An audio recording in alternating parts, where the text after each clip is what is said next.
अस्सलाम वालेकुम नाज़रीन, मैं आपका मेज़बान अरसान राजपूत और आप देख रहे हैं अवाम की आवाज़। आज हमारे साथ ऐसी बहन मौजूद हैं जो एंटरप्रेन्योर भी हैं, खुद का बिज़नेस भी रन कर रही हैं और रमज़ान में इफ्तारी के प्रोग्राम भी ये चला रही हैं।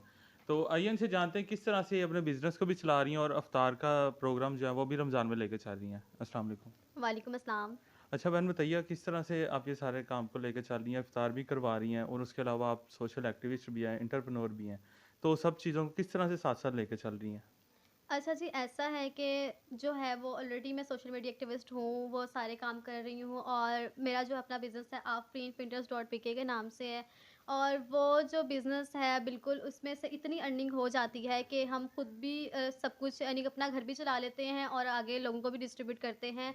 रमज़ानुल मुबारक एक ऐसा जो है वो महीना है, वो बरकतों वाला है, नेकियों वाला है। इसमें आप जितना भी करेंगे वो कम होता है और इस तरह से हो जाता है हमारी एक नीयत है और हम 10 साल से जो है वो करवा रहे हैं रमज़ान दस्तरख़्वान। हम एक नीयत करते हैं और अल्लाह पाक हमारा जो है पूरा करवा देते हैं।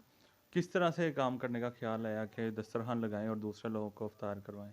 ख़्याल इसी तरह से आया कि मम्मा जो है वो उम्रे शरीफ पर गई थी 10 साल पहले, वहाँ पर रमज़ान दस्तरख़्वान लगते थे, वहाँ से देखती थी वो, तो उनको बहुत शौक था कि मैं पाकिस्तान में भी आऊँ और आकर जो है वो इसी तरह से दस्तरख़्वान लगाऊँ और उनकी एक नीयत थी कि मैं इस साल जो हूँ वो अपनी पूरी फ़ैमिली को लेकर जाऊँ और वहाँ पे दस्तरख़्वान लगाऊँ। और इस साल हुआ ये कि वो चली गईं और वो 15 दिन मदीने में दस्तरख़्वान लगा रही हैं और यहाँ पर जो है हम चारों बहन-भाई मिलकर यहाँ पर कभी अ, इफ्तारी बॉक्सेस का इंतज़ाम करते हैं, वो बाँटते हैं। जितने हमसे हो सकते हैं और इसके अलावा जैसे कि आज हमने जो बच्चों के साथ भी एक प्लान किया, आगे हम प्लान करते रहेंगे। अब मैंने सोचा है कि हम बुज़ुर्गों के साथ भी इफ्तारी करेंगे, तो इसी तरह से हम प्लानिंग करते रहेंगे इंशाल्लाह। जिस तरह से अभी आज आपको देखा है कि बच्चों के हुँ। साथ इफ़्तार आप कर रही थी, इसी तरह से छोटा-सा दस्तरख़्वान लगाती हैं या फिर और ओपन इफ़्तारी भी करवाती हैं आप? नहीं, नहीं, बिल्कुल भी ऐसा नहीं कि तो इस साल हमने इस तरह से बनाया क्योंकि मम्मा नहीं थी। हम जिस तरह से कर सकते थे हम मैनेज हम खुद अकेले बहन-भाई तो हमने उस तरह से मैनेज कर लिया इसको। वैसे तो मामा होती थी हम ओपन दस्तरख़्वान बाहर रोड्स पे लगाते थे, वहाँ 100 भी होते थे दावत, कभी 50 होती थी, कभी 200 होती थी। वो ओपन खुला दस्तरख़्वान था, वहाँ सारे आ जाते थे।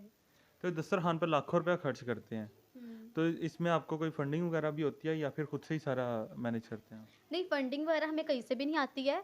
हाँ, ये होता है कि जो अपनी मर्ज़ी से करना चाहे कि वो चाहते हैं जी हमारा भी हिस्सा डाल लेना, आप हमसे के पैसे ले लो या हमसे ये चीज़ें ले लो, हम उनका हिस्सा डाल लेते हैं लेकिन माँगते कभी नहीं हैं। जो आपने माँ-बेटी दस्तरख़्वान नाम रखा है, तो किस तरह से ख़्याल आया कि यही नाम रखें और भी कोई नाम रख सकती थी आप? एक्चुअली मामा और मैं मिलकर ही तैयारियाँ करते थे, हमारा ही ज़्यादा शौक था कि हम लगाएँ, तो फिर इसको मैंने वैसे तो हमने कोई नाम नहीं रखा था, वैसे ही हम लगाते रहते थे नेकियों के लिए लगाते थे इससे लेकिन फिर उसके नेक्स्ट ईयर यानी कि हमारी जो स्टोरी वायरल हुई उर्दू पॉइंट से, वो माँ-बेटी के साथ ही तो मैंने उसके बाद फिर माँ-बेटी रमज़ान दस्तरख़्वान रख दिया। जो आपकी उम्र की नौ लड़कियाँ हैं, उनके लिए आप क्या पैगाम देंगी?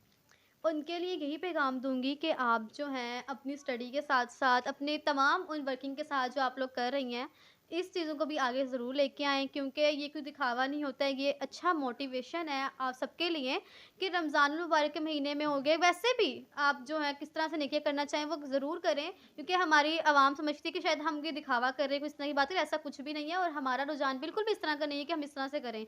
दिखावे के लिए इंसान बहुत कुछ कर सकता है, तो ये नेगेटिवली भी जो सोचते हैं वैसा कुछ भी ना सोचें। हम सिर्फ़ और सिर्फ़ इस मिशन को आगे लेकर जाना चाह रहे हैं कि तमाम यूथ की लड़कियाँ, लड़के जो भी जो हैं वो ये काम सब कुछ कर सकते हैं। जो कहते हैं ना कि हम नहीं कर सकते, हमारा पैसे की बात नहीं होती, आपकी नीयत की बात होती है। आप नीयत कर लें तो सब कुछ हो जाएगा इंशाल्लाह। जी, तो नाज़रीन आपने बहन की कहानी सुनी कि किस तरह से दस्तरख़्वान लगाती हैं और इन्होंने किस तरह से अपना दस्तरख़्वान का नाम रखा और किस तरह सारा कुछ लेकर चल रही हैं इतनी छोटी सी उम्र में। इसी के साथ हमें इजाज़त दीजिए, मिलते हैं अगली वीडियो में, तब तक के लिए अल्लाह निगहबान।